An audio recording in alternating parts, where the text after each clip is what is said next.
آج رات 1:30 بھی لاہور ہائی کورٹ کے سامنے لوگوں کا ہجوم تھا۔ کاریں تھیں، موٹر سائیکل تھے، رکشے تھے، لوگ تھے، پیدل تھے آئے ہوئے۔ ہجوم تھا، ان کی آنکھیں پھٹی ہوئی تھیں، چہروں پہ ابھی تک رات کے 1:30 سے بھی حیرت نہیں جا رہی تھی، شوق کہ ہمارے ساتھ کیا ہو گیا۔ یہ اس طرح بھی ہو سکتا ہے، یہ بھی ہوتا ہے، یہ بھی کیا جا سکتا ہے کہ بندے کو آپ گھر کسی کے جا کے بیٹھ جائیں اور اس کو ورغلا لیں اور اسے خط لکھنے پہ مجبور کریں اور وہاں پہ ڈالر، وہ عوام یہ سمجھ رہی ہے کہ اس وقت چودھری شجاعت صاحب نے کم از کم 40-50 ارب روپیہ لے لیا ہے رافع نے اور سالک نے، یہ لوگ سمجھ رہے ہیں، اطلاع نہیں آئے ہوگی انفارمیشن، لیکن لوگوں کی انڈرسٹینڈنگ یہ ہے۔ اور دوسرا وہ اس وقت جو میرے لیے تکلیف دہ تھا، کیونکہ میں چودھری شجاعت صاحب کی ہمیشہ میرے دل میں عزت ہے، مقام ہے، پھر بھی رہے گی، لیکن ان کی اس عمر میں جا کے جب وہ سینئر سٹیزن ہیں اور صحت بھی اتنی اچھی نہیں ہے، یہ آخر کیا وجہ ہے کہ اس عمر میں جا کے جو ہے وہ عزت جو ہے وہ یکدم آسمان سے نیچے زمین پہ بلکہ گڑھے میں جا گری ہے۔ اللہ تعالیٰ اس طرح کا انجام کسی کا نہ کرے۔ لوگ جو ہے جتنا خلاف نعرے لگا رہے تھے، گالیاں دے رہے تھے اور بہت بری بری جو باتیں کر رہے تھے، چودھری شجاعت صاحب نے اپنے آپ کو ملیہ میٹ کر لیا۔ بچوں نے اگر یہ کیا ہے تو بچوں نے اپنے باپ کی، اپنے خاندان کی عزت رول کے رکھ دی۔ جتنی عزت ان کی کم ہوئی ہے اتنی چودھری پرویز الہی اور مونس الہی کی عزت بڑھ گئی ہے۔ لوگ اب محبت سے ان کا نام لے رہے تھے، وہ اسی طرح لے رہے تھے جیسے عمران خان کا نام پیار سے لیتے ہیں، جیسے اسد عمر کا نام، جیسے علی محمد صاحب کا نام عقیدت احترام سے لیتے ہیں، اسی طرح مونس الہی کا نام لیا جا رہا تھا، اسی طرح چودھری پرویز الہی کا نام لیا جا رہا تھا۔ یہ ایک بڑی تبدیلی ہے۔ یہ جو ہے جنہوں نے بڑا شور مچایا، عمران خان نے ان کے بارے میں یہ کہا تھا، وہ کہتا ہے جی کہا ہوگا، ہمارے آثار آنکھوں پر ہیں یہ لوگ، جس طرح یہ ثابت قدم رہے ہیں، جس طرح یہ وعدے پر قائم رہے ہیں، جس طرح انہوں نے استقلال، غیرت اور ضمیر اور اعلیٰ ظرفی کا مظاہرہ کیا ہے۔ یہی ہمیں چاہیے، پنجاب میں بھی یہی چاہیے، پاکستان میں بھی یہ عالم تھا لوگوں کا۔ اور اس کے بعد لبرٹی چوک جو ہے وہاں پہ ہجوم تھا، اور لوگوں کو سمجھ آ رہی ہے کہ یہ ہمارے ساتھ کیا جا رہا ہے سارا کچھ، یہ جو ہے، اور اس میں وہ واضح طور پر اسٹیبلشمنٹ کو ملوث قرار دے رہے ہیں، اور نفرت جو ہے وہ ہر واقعے کے بعد عوام کے شعور آگہی میں بھی اضافہ ہو رہا ہے، اور عوام کے دلوں میں ان جو حکمران طبقہ ہے جس میں سارا طبقہ آ جاتا ہے، مقتدر طبقہ، با اختیار طبقہ، طاقتور طبقہ،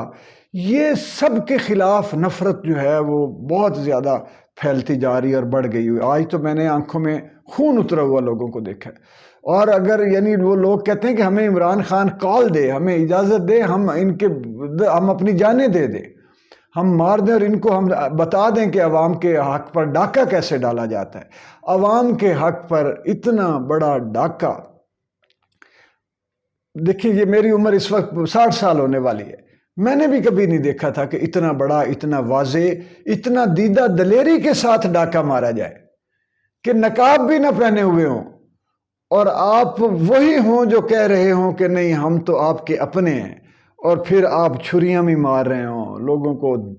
دھپے بھی مار رہے ہوں، اور ان کا حق بھی چھین رہے ہوں، ان کو نوچ بھی رہے ہوں، ان کا ووٹ نوچ رہے ہوں، ان کی رائے جھنجھوڑ رہے ہوں، جو رائے جو ہے نچوڑ رہے ہوں آپ ان کے اوپر، تہس نہس لوگوں کے جذبات پر، پولیٹیکل ویژن پر، لوگوں کو استصواب رائے پر آپ ایڑیاں مار مار کے کچل کچل کے گزر رہے ہیں۔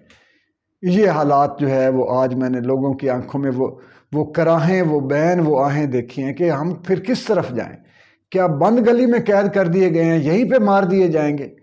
یہ حالات تھے آج جو ہے جو میں دیکھ کے آیا ہوں،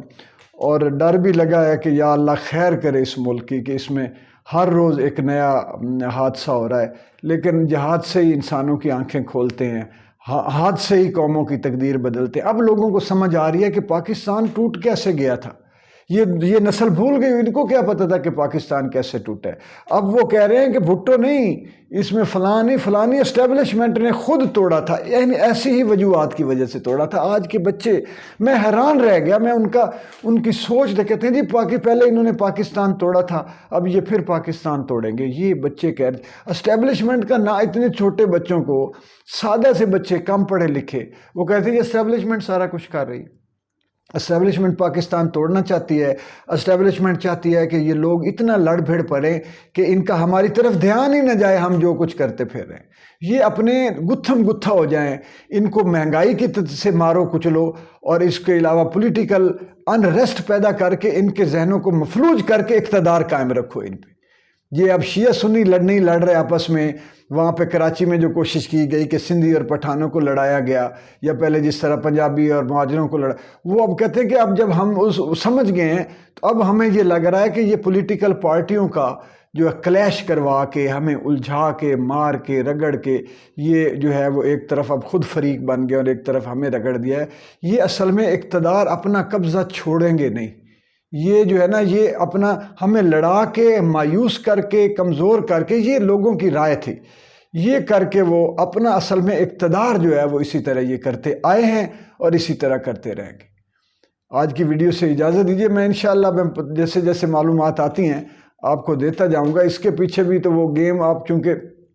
آپ کو پتہ ہی ہے، بنیادی یہ ہے کہ یہ ڈیلے کر رہے ہیں، ان کو پتہ ہے کہ عدالت سپریم کورٹ نے پھر جو ہے ریلیف دے دینا ہے اور انصاف کرے گی، لیکن یہ اس وقت تک یہ گھسیٹتے رہیں گے جب تک کہ ان کے کیسز کا مسئلہ حل نہیں ہوتا، یہ جو ضمانتی حکمران ہیں ہمارے۔ اور دوسرا، اسرائیل کی جو ڈیوٹی لگی ہوئی ہے کہ پاکستان نے قبول کرنا ہے یا بھارت کے ساتھ تعلقات جو ہے وہ تجارتی بہتر کرنے ہیں، اور کشمیر کو سائیڈ پہ رکھ کے، فلسطین کو بھول کے، وہ ساری جو ایک چیزیں ہمیں بتائی گئی تھیں آج تک پچھلے 30-40 سال میں، ان کو روند کے، کچل کے، دائیں بائیں کر کے، جو آقاؤں کا ایجنڈا ہے جب تک وہ پورا نہیں ہو جاتا،